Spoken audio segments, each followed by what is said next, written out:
Mining company का हो रहा लगातार विरोध। खनन कारोबारी बोले नहीं मिली कोई राहत। आरोपों में घिरे कुलविंदर सिंह किंदा। आरोपों का खंडन कर कुलविंदर सिंह किंदा ने दी सफाई। उत्तराखंड के उधम सिंह नगर में माइनिंग कंपनी को लेकर खनन कारोबारियों का विरोध प्रदर्शन लगातार देखने को मिल रहा है, जहां एक माह पहले भी पूर्व जिला पंचायत सदस्य और वर्तमान में गुरुद्वारा सिंह सभा बाजपुर के अध्यक्ष कुलविंदर सिंह किंदा के द्वारा विशाल जुलूस निकालकर विरोध प्रदर्शन किया गया था, जिसमें प्रशासन और माइनिंग कंपनी के बीच वार्ता हुई। खनन कारोबारियों और ट्रांसपोर्टरों को कुछ राहत देने की बात सामने आई थी। वहीं अब एक बार फिर माइनिंग कंपनी के खिलाफ खनन कारोबारी सड़कों पर उतर विरोध प्रदर्शन करते नजर आ रहे हैं और कुलविंदर सिंह किंदा पर एक बार फिर से सवालिया निशान खड़ा हो गया है। IAN लाइव न्यूज के लिए बाजपुर से पंकज वर्मा की रिपोर्ट। कुलविंदर सिंह किंदा बीजेपी की हैं और जब यह सरकार बीजेपी को आश्वासन देकर उन्हें गुमराह कर सकती है तो बाकी और क्या चीज़ है। आप देखिए ना, यहाँ के विधायक अरविंद पांडे वो किसके खिलाफ, सरकार के खिलाफ तो कर रहे हैं आंदोलन, पहले भी कर चुके हैं। नशा मुक्ति, एक तो कहते हैं धामी जी ने धार लिया नशा मुक्ति, एक तरफ अरविंद पांडे जी आंदोलन कर रहे हैं कि नशा मुक्ति। ये क्या ड्रामा है। हाँ, यहाँ के SSP बहुत अच्छा काम कर रहे हैं, वो लगे हैं, लेकिन ये ड्रामेबाजी क्यों करते हैं मुझे खुद समझ नहीं आती। और रही बात, आश्वासन दिया, गुमराह किया, उसके बाद उसका रिजल्ट क्या निकला कि पूरी माइंस को, इन गुट को पट्टे दे दिए कि खोदो, लोगों की जोन भी खोदो। और इतना अंत तक है कि कोई भी किसान, कोई भी मजदूर, कोई भी व्यापारी कोसी में या किसी में घुसने को तैयार नहीं है। ये इतना अत्याचार कर रहे हैं तो कब तक बर्दाश्त होगा। कोई सीमा होती है बर्दाश्त की। मैं बेनती करना चाहता हूँ कि वो कई बातें आ रही हैं भी मिट्टी को लेके बात ऐसी धामी जी ने कर दी, और मैं ये कहना चाहता हूँ जो उन्होंने शर्तें रखी थी, जो हमारी 17 तारीख को शाम को माना, मिट्टी की कोई परेशानी नहीं, अभी तक तो किसी को परेशानी नहीं आई। जिसने एक गाड़ी डलवानी से 4 गाड़ी डलवा के अपना पूरा कर रहा है। दूसरा, उन्होंने कहा था कच्चे माल को नहीं छेड़ेंगे, उसको नहीं छेड़ रहे हैं।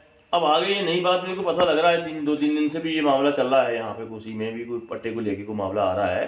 तो ये जैसी रूपरेखा आगे आती है बात करते हैं, अगर जाना पड़ेगा तो देहरादून चला जाएंगे, लेगा जी से हम बात करेंगे भी ये क्या दिक्कतें आ रही हैं, पूरा उसमें करेंगे। तो ये तो खाली हुआ ही नहीं होनी चाहिए भी उन्होंने मुद्दा उठाया था वो चुप कर गए, ये ऐसा कुछ नहीं। देखो, मैं धामी जी ने भी इस बात को समझा कि ये कहीं ना कहीं गलत हो गया मामला, तो धामी जी ने सभी लोग समस्या को समझा, तो उन्हें समाधान भी किया, तो मैंने धन्यवाद भी किया। मैं भी करता हूँ कि दोनों कामों के लिए उन्होंने अच्छा काम किया।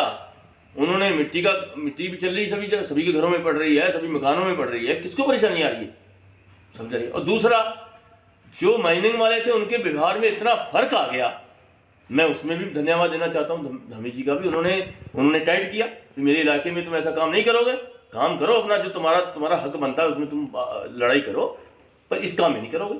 उसमें भी मेरे को बहुत अच्छा लगा। तो मेरी तो ऐसा कोई बात नहीं है, मेरे जो करना था वो किया। ये थोड़ी कि मैं धामी जी के खिलाफ या सरकार के खिलाफ, मेरे को मन को लगा, दुख लगा मेरे को कि मेरे इलाके में गलत हो रहा है, तो मैं खड़ा हो गया। मैं ये थोड़ी कि मैं अगर कांग्रेस पार्टी होती उसके भी खिलाफ होता, अगर बीजेपी पार्टी के खिलाफ, तो हमारी खुद की पार्टी है वो। मैं नाराज हुआ इस बात से, और उस नाराजगी को उन्होंने समझा।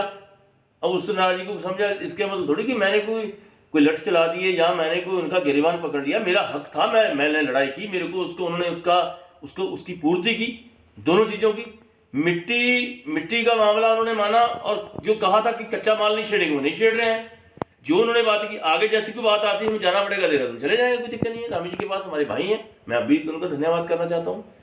वाहिगुरु जी का खालसा, वाहिगुरु जी की फतेह। देखिए, अभी जैसे पूर्व वर्ष राज्य सरकार ने नदी को खनन जो है प्राइवेट हाथों में सौंप दिया है। अब जिसमें प्रदेश की कुछ नदियां हैं जहां पर ये प्राइवेट बाहरी क्षेत्रों के लोगों को प्राइवेट पट्टे भी इशू कर रहे हैं, जहां पर ये सुनने में आ रहा है कि वहां पर मशीनें चलेंगी नदियों के अंदर। तो स्थानीय लोगों का इसी बात को लेकर विरोध है कि जो मशीनें जो चलाने की बात सामने आ रही है, तो इनकी जो है परमिशन निरस्त की जाए और खनन कार्य को उसी पूर्व की भांति श्रमिकों द्वारा कराया जाए। तो क्या आपकी राहत मिली है? जो आंदोलन हुआ था उसको लेके आपको राहत मिली है या ऐसी है? नहीं नहीं नहीं, ऐसा कुछ नहीं, उस आंदोलन को लेकर कोई राहत नहीं मिली। जैसे जैसे स्थिति वैसे की वैसे बनी हुई है, खाली ये प्रचारित किया जा रहा है, ऐसा कुछ नहीं।